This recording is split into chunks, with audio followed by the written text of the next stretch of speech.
What's everybody? What is up, everybody? My name is Joe, and this is the Family Flips YouTube channel. My wife and I, Jessica, but she's not here today. We are full-time resellers. We buy liquidated goods like shelf pulls, customer returns from various liquidators around the United States. We turn around and we sell that for profit online and here locally in Conway, Arkansas.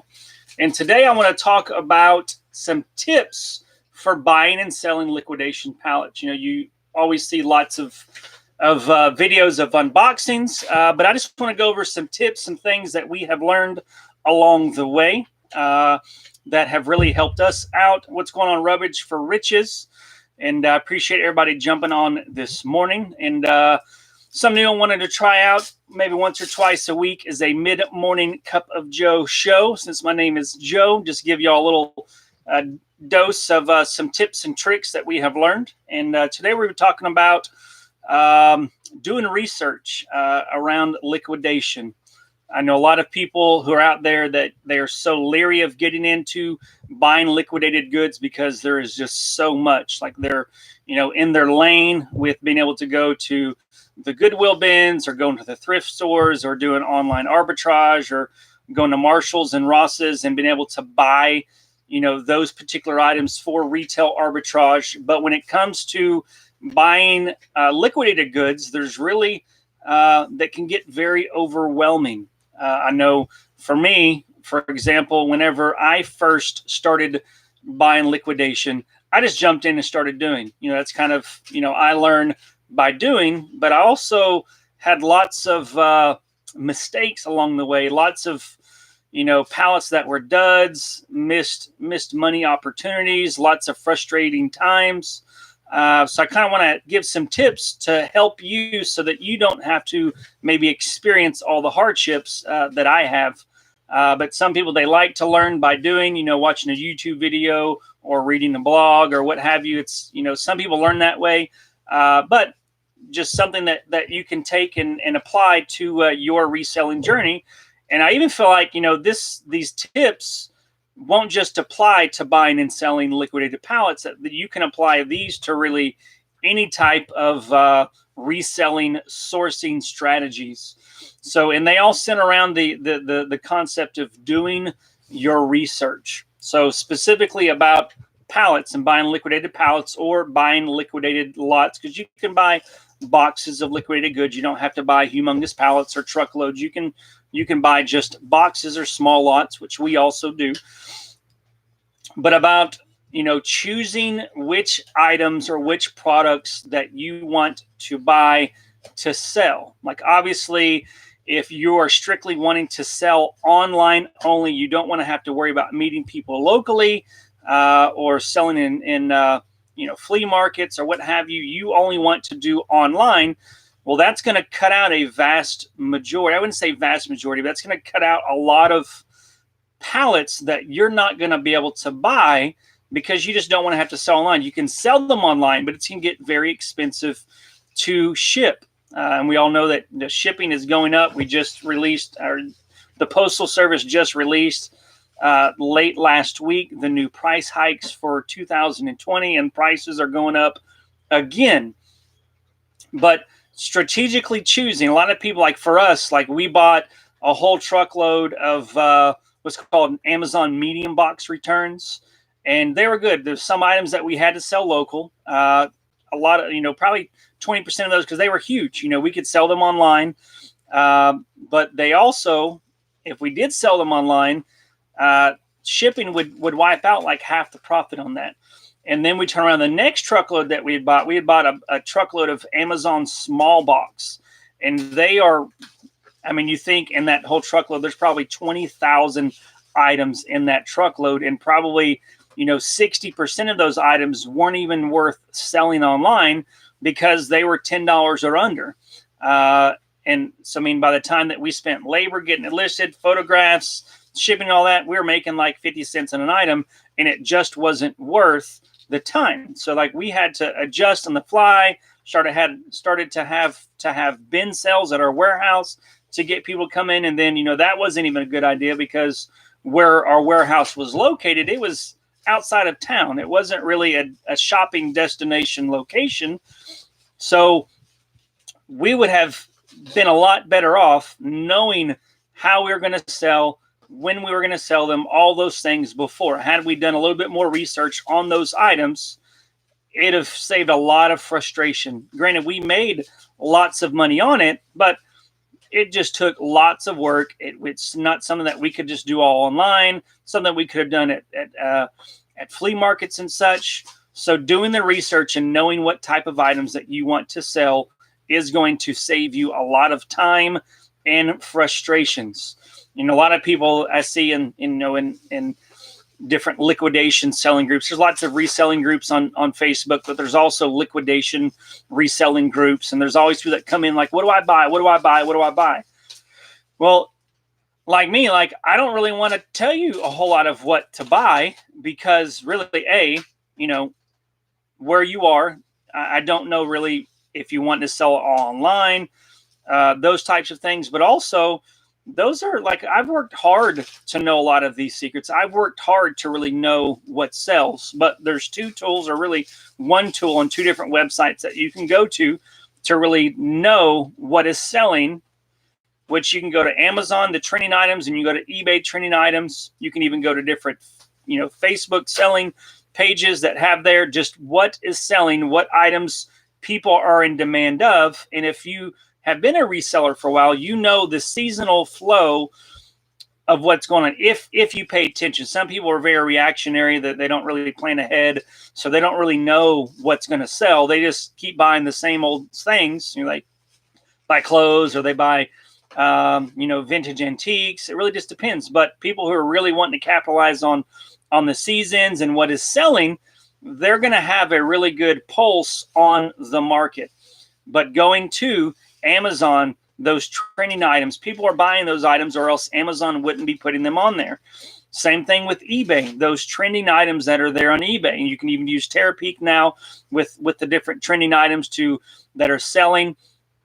But the point is that if you go to those, and then you can go and you can start to search, like you can go to bulk.com, or you can go to liquidation.com, direct liquidation, B-stock, all of these different, the larger places, and even the smaller ones that you can find on Google Maps or on Facebook, the different pallet liquidators, that you can go to those places and type in a search, go to those specific categories. Like, it's fixing to be Christmas, all right? So it's Q4. So we all know what sells during Christmas is pretty much anything that plugs in. Consumer electronics, like tablets, little gaming systems, all those things sell well during the holidays. So you can go to those different places and you can search for those items, and you can look at those items to purchase. Granted, some of them are going to be custom returns. There are shelf pulls, there's salvage lots. So there is a lot of those different things that you do have to consider. But if you're looking for what sells and what's selling, that is a great way for you to be able to find items that are selling and then go out and to source them. It's reverse engineering. You find out what's selling, and then you go and you find where you can find those items and where you can source them. You can even run, it's not really pallet liquidation, but you can run ads on Facebook saying that you buy those items, but specifically about the pallet liquidation, buying and selling. So looking on eBay, looking on Amazon, looking at Terapeak, finding out what is selling, and then going looking for those items. And then another tip would be finding your niche. A lot of times you hear that in when you're thrifting, we sell kind of like a whole lot of items, but we didn't start off selling a whole lot of items. We started off selling only cell phones. We learned that niche. We learned what sold, and then we moved on to other things. I encourage everybody to, why do I encourage people to do that with buying liquidation goods and with other stuff, is that as you are sourcing, there is so much stuff that's out there. There's only so many manifests you can go through. There are only so many pictures of bulk lots that you can look at. And you're like, I don't even know what that is. I don't know what that sells for. I have no idea. But if you start with a specific niche, like sporting goods, sporting goods is a very specific niche. You can only source sporting goods for a while. And and I'm not saying do that, but I'm just saying, for example, you can source sporting goods for a while. You can get a great idea of what items are selling, how much they're selling for. So that way, as you are looking at liquidation lots or pallets or truckloads or whatever, you already have a good idea of what these items are selling for, when they're going to sell. So there's not as much in-depth detail research that you're going to have to do. Like looking at a manifest that has 200 or 300 items on it, like it's going to be very daunting if you have to go and look up every single item on eBay or Amazon to find out what they're selling for. Like then you've spent an hour or 2 hours looking at a manifest, and then come to find out, like, I don't think I need to buy this, so that you just spent 2 hours, you've wasted 2 hours, and you're not even going to buy it. So like, it's like going to the thrift store, getting out, do all that stuff, and then you don't buy anything. It's wasteful. But finding a niche that you can start with in a category that you are familiar with is going to save you a lot of time, so that you can devote that time to doing other things. I mean, granted, just starting off, you're going to have to do the research, but as you get more experienced in knowing what the items sell, then you get them listed and you're finding exactly what's selling, how fast they're selling for, you're going to gain confidence in that, and you can really start to target those specific categories. And then once you're comfortable with that, then you can grow into other categories. Like a lot of people, what we're working on now is like we have, specific categories that we have aimed for, like cell phones. I don't mind telling you about that. The other ones I'm not really going to tell you about, just because I don't want you to go and, start to research all those things. It's like, I work hard for it. I'm not really going to give away some of my secrets. I'm sure some of you understand, and some of you probably even get frustrated that there are some YouTubers out there that just give away all the secrets, and then it changes and alters the market. But, our goal has always been to find a category, like cell phones, for instance, that we can go and we can sell $100 or profit $100 a day from that category. Once that category sustains that, then go and add another category that will profit you $100 a day. And then once you've done that, you can go and find another category that profits $100 a day. And before you know it, that's $100,000 a year that you're profiting just from finding 3 categories that will profit you $100 a day. We aren't there yet. We're not profiting $100,000 a year. We're doing well, but we're not there just from that simple model. So, but just to recap today, just the things, doing your research when it comes to pallet liquidation. Don't just jump in and buy. Like, especially if you are new to it, you can send us a message on Facebook, on Instagram. You can send us an email. I don't mind briefly looking at a pallet that you're thinking about buying, kind of telling you what we think and what I think about it. But doing the research, knowing which specific items that you want to sell and how you plan on selling them. Like I said earlier, you're not going to want to buy a box or a pallet of Amazon medium box pallet, or you're not going to want to buy, sorry, my tongue is twisted.